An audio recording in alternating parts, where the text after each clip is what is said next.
শ্রীমদ্ভগবত গীতার 18 অধ্যায় পাঠের মাহাত্ম্য ও ফল। সনাতন ধর্মে শ্রীমদ্ভগবত গীতা শুধু একটি ধর্মগ্রন্থ নয়, এটি জীবনের পথপ্রদর্শক। হিন্দু বিশ্বাস অনুযায়ী গীতার প্রতিটি অধ্যায়ের নিজস্ব আধ্যাত্মিক শক্তি ও ফল রয়েছে। ভক্তিভরে নিয়মিত পাঠ করলে মানুষের মন, চরিত্র ও জীবনে গভীর পরিবর্তন আসে। গীতার 18টি অধ্যায়ের পাঠফল ও তার আধ্যাত্মিক ব্যাখ্যা তুলে ধরা হল।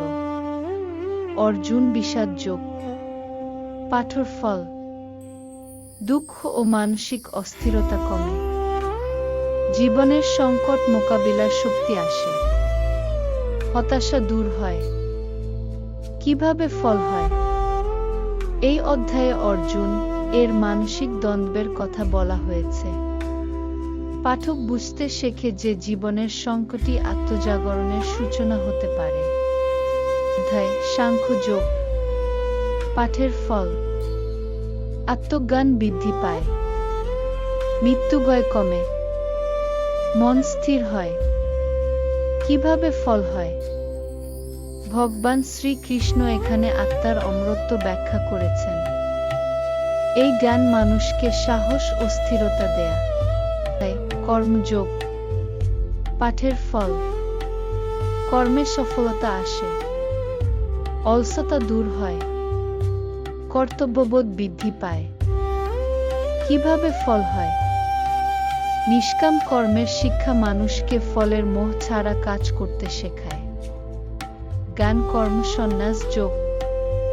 পাঠের ফল: পাপবোধ হ্রাস পায়, জ্ঞানের আলো বৃদ্ধি পায়, ধর্ম সম্পর্কে গভীর উপলব্ধি হয়। কিভাবে ফল হয়?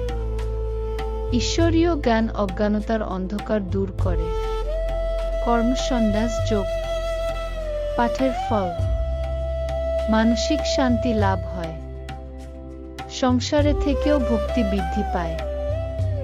কিভাবে ফল হয়? এই অধ্যায়ে আসক্তিহীন জীবনের শিক্ষা দেওয়া হয়েছে। ষষ্ঠ অধ্যায় ধ্যান যোগ। পাঠের ফল: মনোসংযোগ বৃদ্ধি পায়, ক্রোধ ও অস্থিরতা কমে, ধ্যানের শক্তি বৃদ্ধি পায়। কিভাবে ফল হয়?